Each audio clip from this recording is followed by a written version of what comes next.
There exists a hidden world of microorganisms beyond what we can see with our unaided eyes. Over 100 years ago, this world was discovered through the progress of science. It was a huge leap forward for mankind.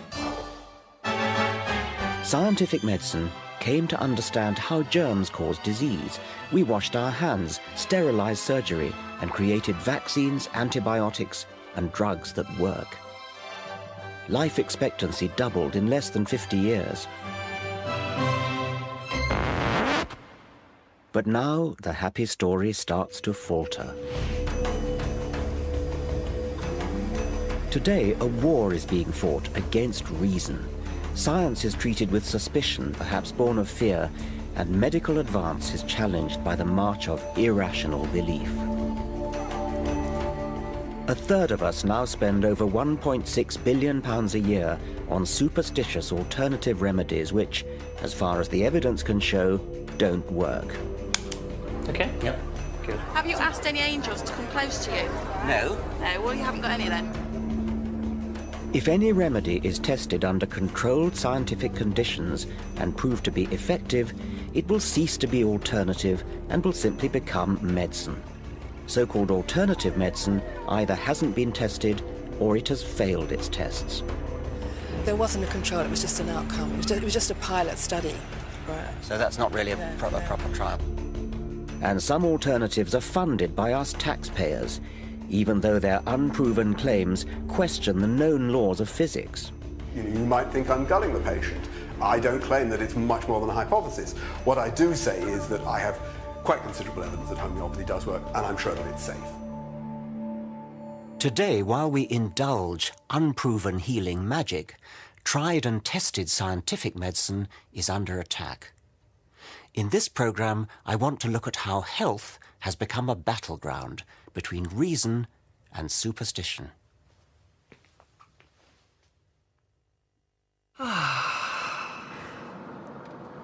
You come here to move through time and through space. Allow the eyes to gently close. Smile your very best smile. Swallow the smile with some saliva into the heart and let the heart smile back at you. And there's a warm and a welcoming feeling. Joy without end. Grace, beauty, laughter. The deep knowing of the wise being that you are. And the golden glow that comes from the heart comes from a golden flower. And use the gold light from the center of the flower like a sunbeam and beam it onto those petals and wake them up.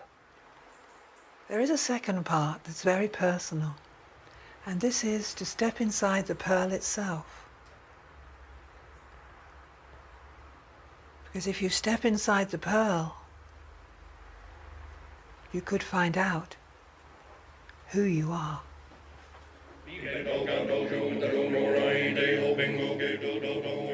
Elisis Livingston is a professional faith healer. She runs the Shambhala retreat in Glastonbury. For £140 a day, she treats patients, including those with terminal cancer, with a mix of meditation, spiritual healing, and the playing of recorded chants.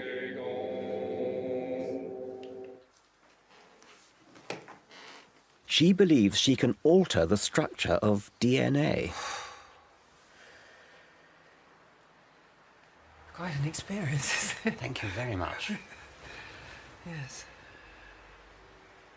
DNA is very interesting right now in the evolution of the human race. Every human being, except a very small percentage, has a double helix in the cell. We don't all have. Oh, everyone. You said a very small percentage. Oh, no, a very small percentage do not. Really? They have got more strands. We used to have in Atlantis 12 strands, and they're in the form of 4 triangles facing in each cell. And we forgot who we were in the experiment after Atlantis, and everything changed. Reincarnation was introduced. The soul I know what you're thinking. This woman is way out. I expected a serious program about the attack on science, and here's Richard Dawkins just picking on an easy target. But these ideas are not so weird in the irrational world of alternative health. In fact, they're commonplace. Is Elise's theory of DNA from Atlantis any more irrational than the Ayurvedic notion of chakras, 7 spinning energy wheels inside us? They're certainly great money spinners. How do we know all this? Where does all this come from? It comes from the Akashic record, the record of all vibration on this planet. We also have knowing. When we were doing the heart meditation, you go into the deep knowing. And the deep knowing, it really can't be argued. What you know, I know that you realise this, of course, you know. Well, I know that DNA is a double helix, but that's only been known since 1953. So how is her evidence, the knowing of this Akashic record, any worse than the evidence for homeopathic claims that the more you dilute an active ingredient, the more effective it becomes? Both depend on faith. For all things and all activations of spirit. Apparently, I'm only a few DNA strands short of the full Atlantean quota. Elisis kindly agrees to top me up. So let's put the last triangle in.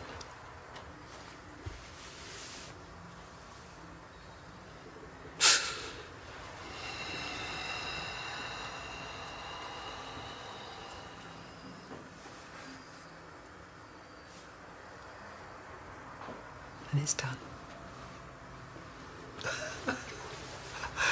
Let me know in 6 months how you're feeling. I'll wait and see if I get any yes, any buzzing. any effects. Yes.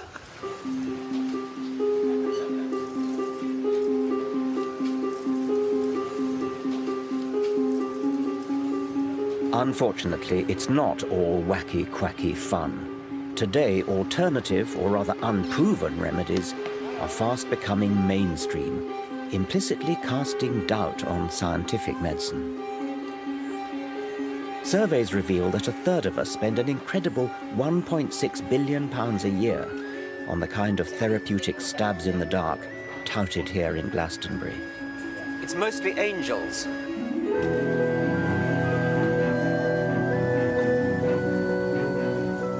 I want to find out why such superstitious nonsense is mounting a growing challenge to scientific medicine.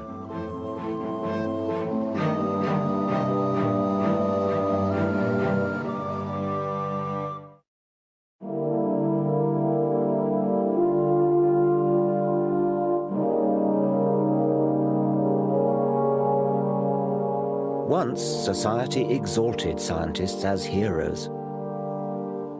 Their insights fueled tangible progress, from clean water to networked computing, self-evident benefits that we now take for granted.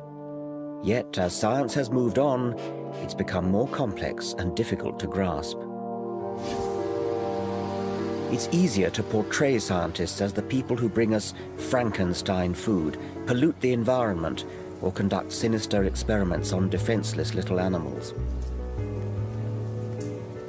In the war being fought against reason, even medicine is now under attack.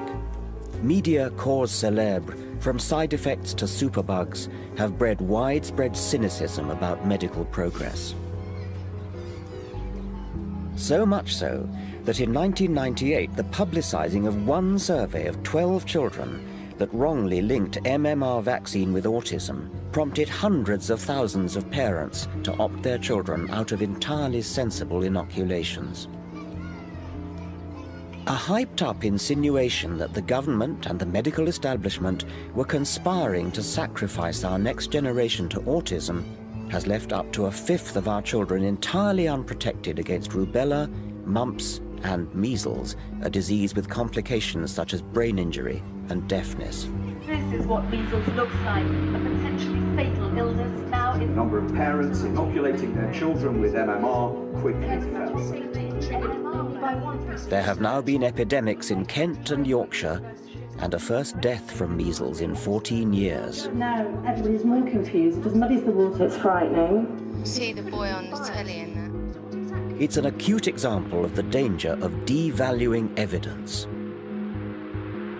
Where once there was reason, now there is confusion. One of the things that struck me right from the outset was how extraordinary it was that this scare got abroad when it was so insubstantial. I mean, there was really no scientific basis for it whatsoever. I find it very easy to sympathise with patients who were scared, partly because the media built it up, but also because having your child vaccinated is a positive act. It's something that you did to the child. And so somehow that's more scary than a sin of omission. Very much, and I think that's even more the case these days when people are much less familiar with the diseases against which their children have been protected by immunisation.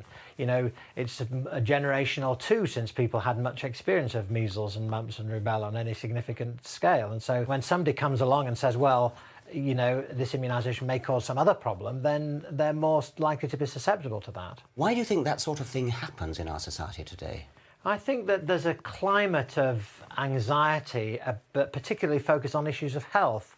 Generally, people feel, I think, more isolated, more atomised, more individuated perhaps than they did before, and these anxieties and concerns often focus on their health.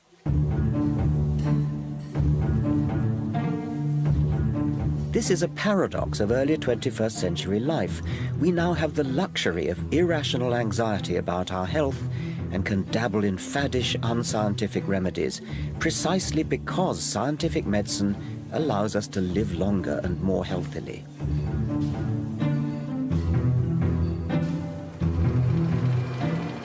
Our fears are fed by newspapers, which wildly exaggerate the risks of scientific medicine and meanwhile churn out acres of positive coverage of alternative therapies.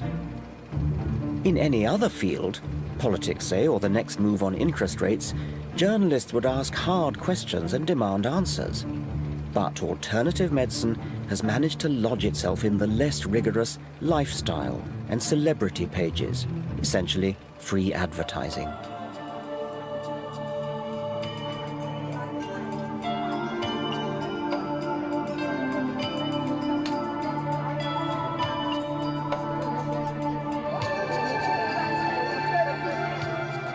It's little wonder that alternative health fairs like this are flourishing across the country. What's your line? What do you do here? Magnetic therapy. What is psychic energy? What are these wands used for?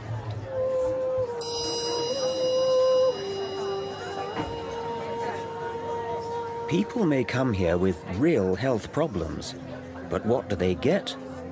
Remedies that appear to have no basis in science or evidence. People putting these in a cat's bed, they'll find the animals will go to the bed with the magnets in it. Has that been done properly with controlled trials, is it? No, not been controlled trials. They've got ancient wisdom that we don't. Right. I've always liked the saying that we should be open-minded, but not so open-minded that our brain falls out.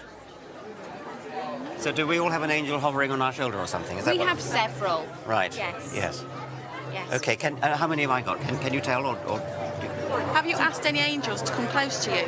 No. No, well, you haven't got any then. Oh, okay. The idea is that we all have some form of angelic guidance, some form of guidance that help us travel our life path. You might need strength, you might need forgiveness, you might need hope all the way through your lifetime. And the angels, as we perceive them, are those energy bands. They're parts of ourselves, they're fragments of ourselves that we can call upon and amplify to help us walk our path. These energies are a little bit like tea. You can have herb teas, you can have decaf teas, you can have all sorts of different flavours and strengths and varieties of teas. But they're all... Remember, this is a multi-billion-pound industry. Yet 80% of alternative remedies have never subjected themselves to controlled scientific trials. They depend entirely on subjective word of mouth. Oh, that feels nice. Hunches and private feeling, which may be prone to bias or possibly even delusion.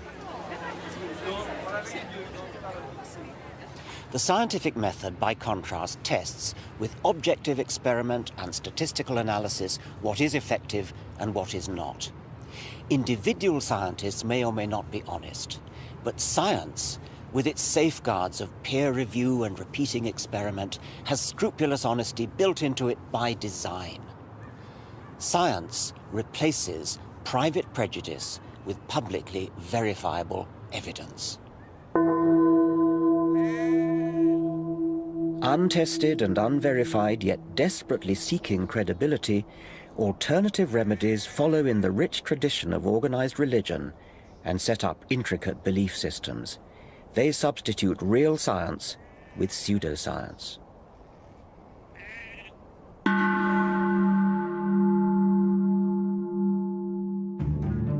Face up or face down? You face up and you sit here. Now just guide your head so you don't bump. This matters because in the process they deny fact and misuse science. But isn't that pointing up? I'll just have to go there to check. In flaunting words like energy, vibration, vortex, they exploit and also distort some of science's great discoveries.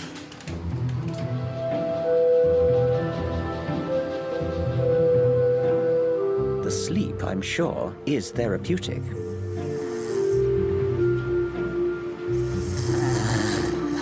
But how could these illuminated crystals be energizing my chakras as advertised? Manjia Samantha Lawton is a conventionally trained former GP who now speculates on the science behind alternative fads. She asserts that chakras in our bodies are something like black holes. Yes, as in the big ones that suck in everything in space. We used to think of black holes as the great guzzlers of the universe, that they actually started to suck in everything around it. What we're finding now is that black holes are in the centre of every single galaxy, and they occur in all sizes. So black holes have become into a creative principle. A creative principle? A creative principle. What does that mean? That we're realising that black holes have something to do with creating matter in the galaxy. And this is very, very new. And what I'm suggesting is that black holes are creative at every level, even within our own bodies, which is what perhaps the chakras are. So whereabouts in my body might there be a black hole? Well, the idea from esoteric knowledge is that chakras are centres in the body that are spinning, which is why they're called wheels, chakras. And there are different colours and they relate to different parts of the body. So there are traditionally 7 chakras at different parts of the body. The universe is a deeply mysterious place and a deeply wonderful place, and scientists have always been struggling to understand it. Don't you feel that there's enough real mystery to investigate without importing what sounds to me horribly like mumbo-jumbo? Yes, I can understand that you think it's mumbo-jumbo, but there's plenty of people who are now getting interested in these topics. They are part of our universe. Okay, well, they're certainly part of the they universe. They are part of the universe. Whether what they do has any value, I mean. That's up to you. Well, it's not really up to me. It's up to science, and it's up to evidence. It's up to science. What worries me is the beguiling misuse of scientific language to prop up entirely unscientific belief systems. In the Middle Ages, healers would conjure up evil spirits or magical spells. Now, in the 21st century, it seems they turn to black holes and, above all, quantum physics.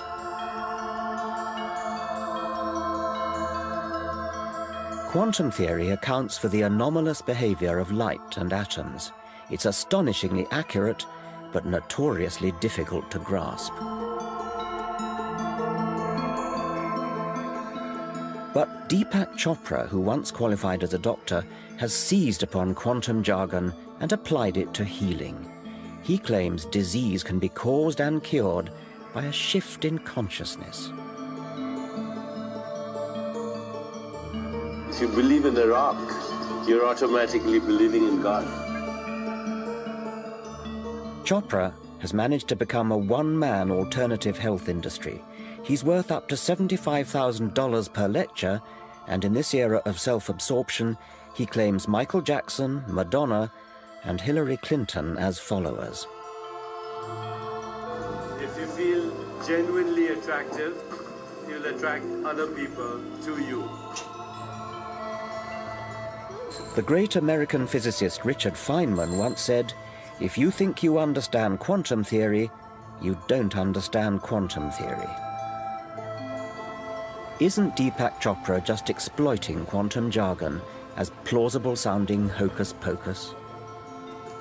Quantum healing is a theory that a shift in consciousness creates a shift in biology. That's it. We try and get into every aspect of a patient's life, their relationships, their hopes, their dreams, and then we combine it with a ritual of deep meditation, massage, and really a lot of spiritual counseling, including the fear of death. We think that many times patients feel healed even though they may die from a disease if they learn to go beyond their personal fear of death. And you can never do that unless you have a patient have a spiritual experience. Where did the quantum theory come into that? Oh, it's just a metaphor, just like an electron or a photon is an indivisible unit of information and energy. A thought is an indivisible unit of consciousness. Oh, so it's a metaphor for a unit. It's nothing to do with quantum theory as in physics. No, I think quantum theory has a lot of things to say about observer effect. There are a school of physicists who believe that quantum leaps, for example, are examples of discontinuity. And creativity in consciousness is also an example of discontinuity. And that healing may be a biological phenomenon that relies on biological creativity, that at very fundamental levels it may be a discontinuous phenomenon. It's something unpredictable that happens in the proliferation of uncertainty. So it sounds like a sort of poetic use of the word discontinuity. It's actually confusion, isn't it, to bring in quantum theory other than as a metaphor, but it sounds as though you're both doing it as a metaphor and a little tinge of something like what physicists are talking about as well. Well, I think there's controversy. The aficionados in the world of quantum physics have somehow hijacked the word for their own use. Oh, okay. So they've hijacked your word quantum. I think what happens is that there are fundamentalists in science. That is absolutely wrong. Science's quest is to try to sort out, to tease out those bits that we don't understand and work out. Science has become so arrogant in its premise that it has all the answers in a mechanistic approach that it has, whilst it has gotten rid of lots of things like polio and malaria and tuberculosis in many parts of the world, we are now seeing the emergence of modern epidemics that are a result of some of the things that have come about through science. Chopra at least wears his disdain for Western science openly. The rest of us are prone to politely blurring the vital distinction between science and mumbo-jumbo. If you want to pay for unproven potions and use them in the privacy of your own home, all well and good. But such is the power of the alternative medical lobby that one seemingly bizarre remedy has become embedded in our National Health Service. Now I want to find out why we're all paying tax to fund other people's gullibility. I agree there is a plausibility problem, and I pinch myself from time to time. I quite regularly pinch myself. Is this really happening?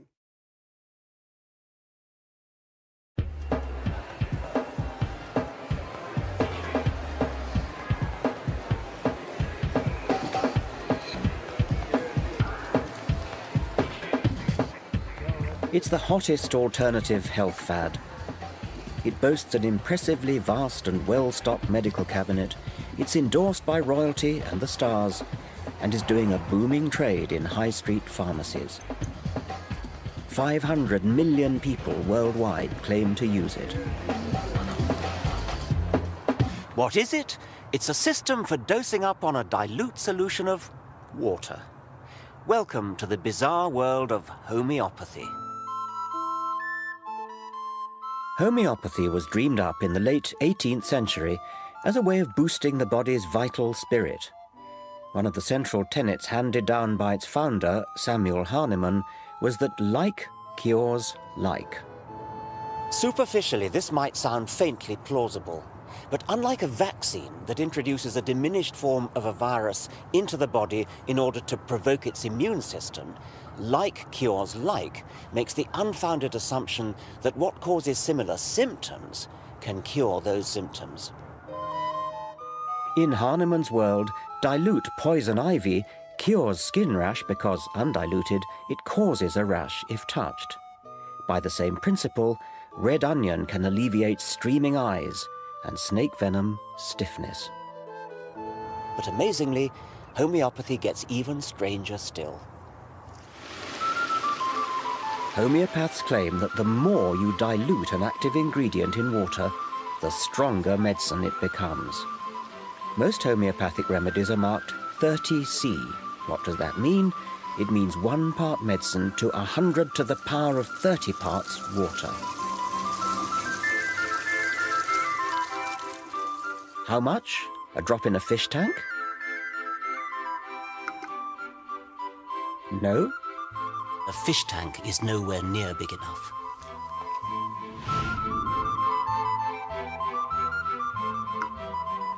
The swimming pool doesn't provide enough dilution. Not even a lake. What about a drop in the ocean?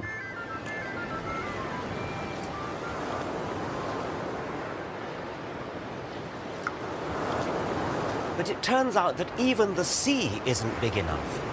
For the really approved homeopathic recipes, in order to get 1 molecule of the active substance, you'd need to imbibe all the atoms in the solar system. To science, just doesn't make sense. Even homeopaths acknowledge that there is not a single molecule of active ingredient in the bottle they sell you. It's just water. So how can it possibly work? In an attempt to resolve the paradox, homeopathy boldly paddles further up the creek of pseudoscience, claiming that water somehow has a memory of the now completely absent active ingredient.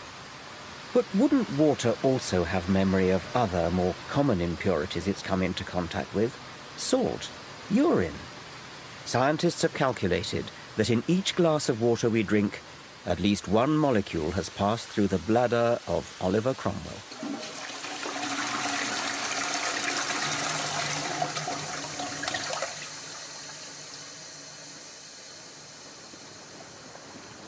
Incredibly, you and I are paying for this unproven industry through our taxes. Despite the National Health Service's net £540 million deficit for 2006, the refurbishment of the Royal Homeopathic Hospital was part funded by the NHS to the tune of £10 million. That's equivalent to 500 nurses' salaries. Right here on the floor, here's a point to illustrate. Wooden floors, very unusual in a modern healthcare facility. This hospital was only completed 18 months ago. So this is our main clinical area. The homeopathic profession is unregulated by government. You can call yourself a homeopath without any qualification, training, or even insurance. After all you're doing is dishing out water solution. But Peter Fisher, clinical director of the hospital, is a medically trained rheumatologist. I see Prince Charles over there. Yep. Oh, yes, great friend of ours.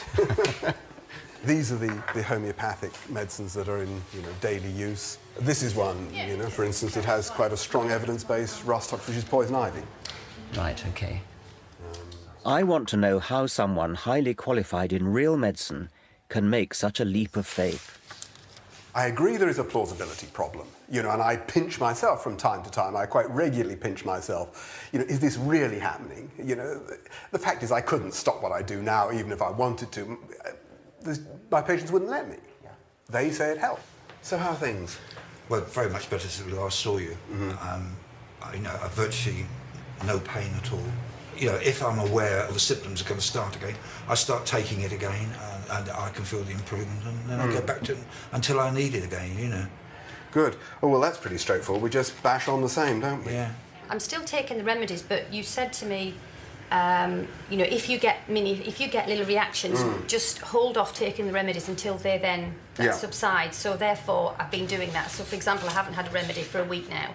And last time we met, you said you were getting a bit of an emotional sort of upset the day after you took the medicine. It was the day after I took the medicine. I was impressed by the amount of time and care Peter Fisher devotes to each patient, far more than an ordinary doctor.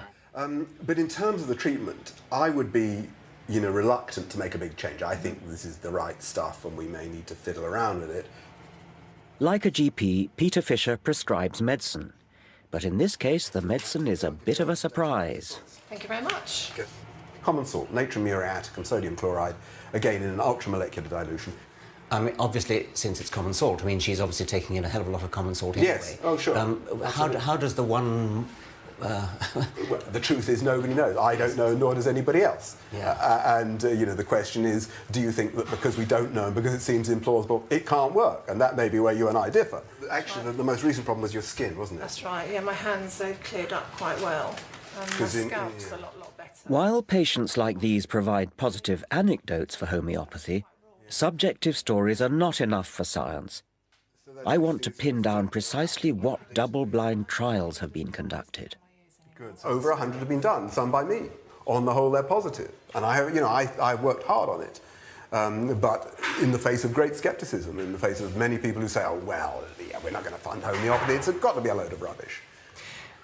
Why do you think they say that if there really are controlled trials which show... Well, I think you're much better placed to comment on it because you're the sort of person who says that. Well, because I have read studies which have sort of meta-analyses and things which suggest that, yes, occasionally there's a slight suggestion of something, maybe a slight suggestion there, but if you take all the studies that have been done, it doesn't add up in the way that... Oh, I don't agree with that at all. Now, if a double-blind controlled trial really does show that it works, then that suggests we're dealing with an entirely new force of physics, something unknown to science. Well, I think there's a slight exaggeration. I mean, there are various hypotheses. Remarkably, nobody knows what the structure of liquid water is. So there is room, you know, for a phenomenon analogous to, I'm not saying the same, but analogous to the storage of information by a magnetic medium, by a floppy disk or a videotape. Yes. If I were a doctor doing what you do and was convinced that it really worked, I would drop everything and really try to demonstrate it and win the Nobel Prize for Physics. I mean, it would be an totally astonishing finding. That's, to be honest, one of the main reasons I got into it. Plain ambition got me into it in the first place. But I agree, it would be nice to see, you know, a really serious programme of research done on it. Well, you're saying it has been done, and... Well, no, I'm saying that quite a lot of research has been done. I don't claim it's conclusive. Well, why not? I mean, it sounds as though... Well, because it's very diffuse. And of course, it does depend what question you're asking. You know, are you saying, does it benefit people? Do people feel better? And I think actually there's no doubt about that people who go to homeopathic hospitals who have homeopathic treatment do feel better. But of course, you will say that's all because you're nice to them. This is all rather contradictory, so let's be clear about the latest evidence. In 2005, the medical journal The Lancet surveyed all the meta-analyses, the analyses of the analyses, and failed to find any reliable effect of homeopathy. Tellingly, for me, in the bigger trials, less prone to chance anomalies, homeopathy was more likely to show zero demonstrable effect.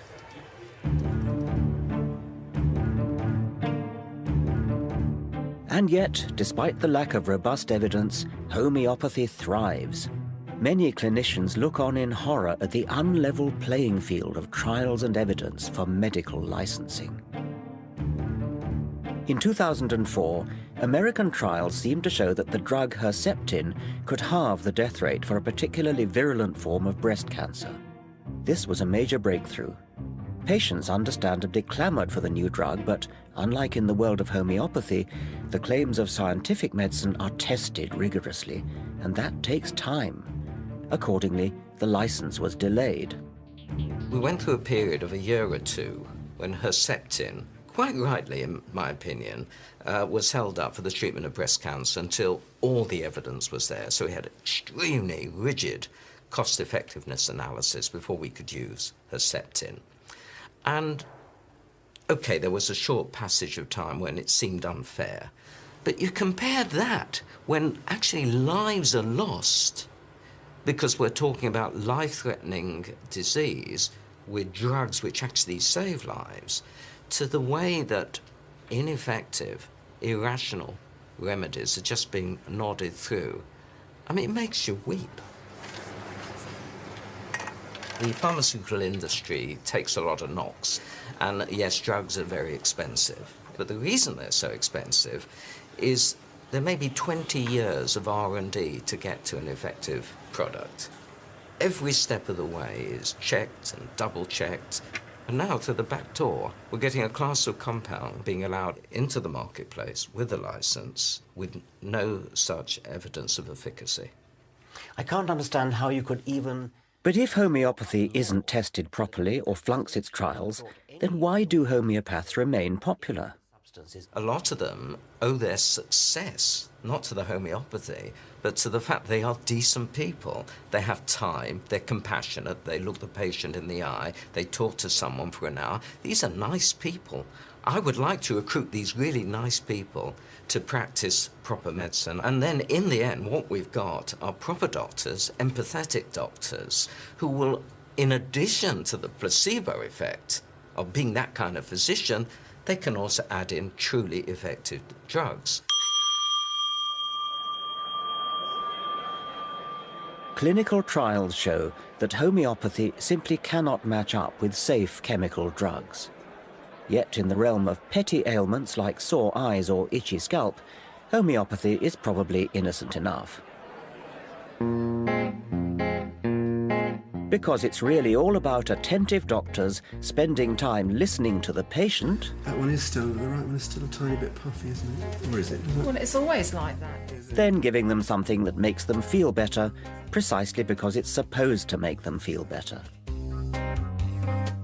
I think it's all down to the placebo effect. I want to find out if that's the key to alternative medicine's grip on public confidence. I would disagree with you that I think something is being done. And why are we so good at placebo and the orthodox medicine is not? Well, they're pretty good at it too.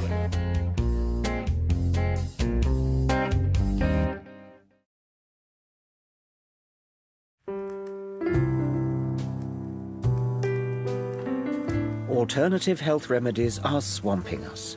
We've seen how most are not properly tested, how they undermine science and delude the public. Hello. How are you? Very well, thank you. Good.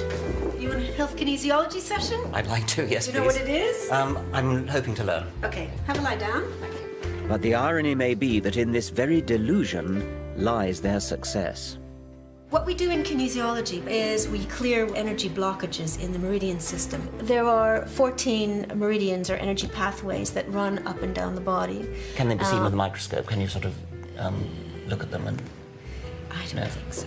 No? I don't think so. No, okay. Unlike the library, all right? I've got all these energy patterns stored in me, and you're just picking the one that you want.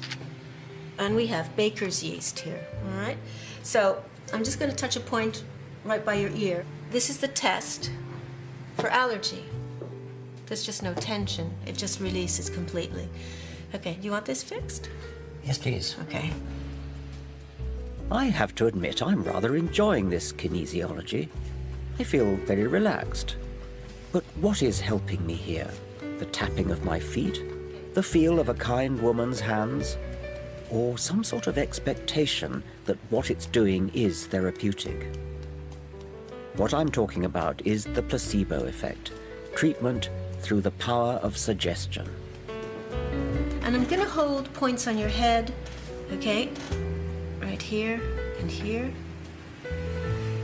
And what I want you to do is think the phrase, fear of being ignored. Human beings have evolved extraordinarily sophisticated self-healing mechanisms. Above all, a powerful immune system. Fear of being ignored. Could it be that interaction with any kind of healer acts to focus our self-healing abilities? Some evolutionary psychologists believe this may be the entirely rational explanation behind irrational remedies. Fear of being ignored. It works because most of medicine, in fact, is a case of self-cure. When the pain goes down after taking placebo medicine, or under the influence of acupuncture, for example, it's our own minds which have reduced the pain. Yes, surely what you're saying is that we get better anyway. Why then would alternative medicine be better? Surely an ordinary doctor might do that. Real medicine does the same, but I think we shouldn't underestimate the powers, and sometimes the superior powers, of people who go under funny names or have funny authorities written up on the wall and so on, because some people respond to that information much more than they would to the conventional information in a doctor's surgery. Nevertheless, I have a sort of hankering after what's actually true. How far do you think so-called alternative practitioners believe the mumbo-jumbo that they say is the theory behind their potions, and how far do they know that it's a placebo? Are they deceiving or are they self-deceiving? I think in many cases they're self-deceiving. Well, it's not even self-deceiving. They have seen in their own experience that these treatments work, so they believe in them. They have then to invent a rationale, some spiritual or magical explanation of what they're doing. You know, supposing you were a miracle worker in the 2,000 or 3,000 years ago, supposing you were Jesus and seeing that, you know, lame men got up and walked when you told them to, you'd be rather impressed with yourself, wouldn't you?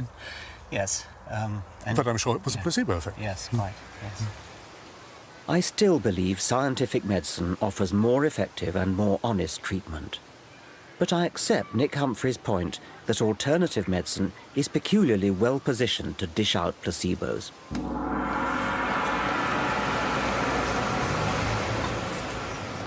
In the 24/7 globalized rat race of the 21st century, people are yearning for time out. Visiting an alternative healer provides an hour for unwinding and contemplation. And if you're lucky, exposure to piped whale music. Much of alternative medicine is about cosseting, about making the patient feel pampered, feel as though they're the center of attention. Okay, so comfort's the name of the game here, so get as comfortable as you can. So literally all I want you to do is just to relax your head, let it go. So the first thing I have to do is very gently cup and hold here. Now you're going to feel like I'm not doing anything, but it's a very gentle movements. While in our hard-pressed National Health Service, the patient-doctor encounter lasts on average just 8 minutes. See the rotation on your left? Yes. Look at the rotation on your right. It's restricted. So this is called an activator. An alternative healer usually gives you an hour. Okay. In return for a healthy fee, of course. The Hale Clinic near London's Harley Street offers a huge array of healing arts, ancient and modern. Many may make you think you feel better without having real effect in themselves. In other words, they're placebos. If I were wanting to exploit the placebo effect, then I would do exactly what you're doing. I would have a large number of different things which look impressive, sound good, use long words, talk about quantum theory, lights flashing, and the whole point is to impress the patient. The whole point is to make the patient feel that something is being done. But something is being done. I mean, I would disagree with you. That I think something is being done. And why are we so good at placebo and the orthodox medicine is not? Well, they're pretty good at it too. And I mean, I find when I go to my doctor and he just talks to me, I seem to be miraculously cured as a well, that's very, very important. It is very important. But maybe he's giving you some healing energy. You don't know. Well, he wouldn't call it that. Yes, I know he wouldn't call it that, but it could be. It's very, very important to talk, to find out, to take a proper case history. But I don't think it's the only reason. I think complementary medicine has effect over and above that, in my opinion. Yes. Do you ever do clinical trials on your methods, or do people come in and do them for you? We've done one study at Hammersmith Hospital on stroke patients that was funded quite a few years ago. And what treatment were you giving them? We were giving an Ayurvedic treatment called Mama Massage, and it was only a pilot study, and it showed an improvement in a certain number of patients. So what was the control in that case? There wasn't a control, it was just an outcome. It was just a pilot study. Right. So that's not really a proper trial. Do you think there's a bit of a double standard? Doctors have to spend 6 years qualifying and so on. Isn't it just a bit too easy to set yourself up in practice without qualifications and without... Which ones were you thinking of? Well, what about the Ayurvedic one, for example? Well, there's a 4-year degree course here. What do they learn? What do they learn? They learn the principles of Ayurveda. They will learn anatomy and physiology. I mean, it's one of the oldest systems of medicine in the world, Ayurveda. It's old, yes. Doesn't make it good, though, does it? No, but it shows it has a lot of experience. The idea that ancient equals years of accumulated wisdom is a fallacy. It's a teasing irony that the moneyed classes in the rich West, indulging superseded Hindu healing magic when, back in India, people are voting with their feet and opting for modern vaccines and antibiotics. Resuscitating Ayurveda today is rather like bringing back bleeding with leeches.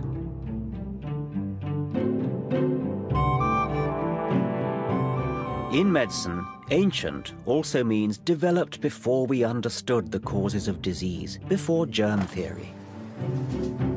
It was based on ignorance then, and age makes it no truer. We misguidedly look back to a golden age that never was. Ours is the golden age of safe, tested medicine, effective beyond placebo, in which we've cut infant mortality and conquered diseases, then forgotten they existed. Let's hear it for Western scientific medicine. In the 20th and 21st centuries, we've all but eliminated terrible diseases like polio, completely eradicated smallpox by a worldwide program of vaccination. Antibiotics, well, I wouldn't be here but for antibiotics, and I guess there's a good chance that you wouldn't be either. Blood transfusions, magnificent surgery, all these things are given to us by scientific principles, scientifically trained doctors. All the methods are properly tested and retested. None of that could be said for so-called alternative medicine.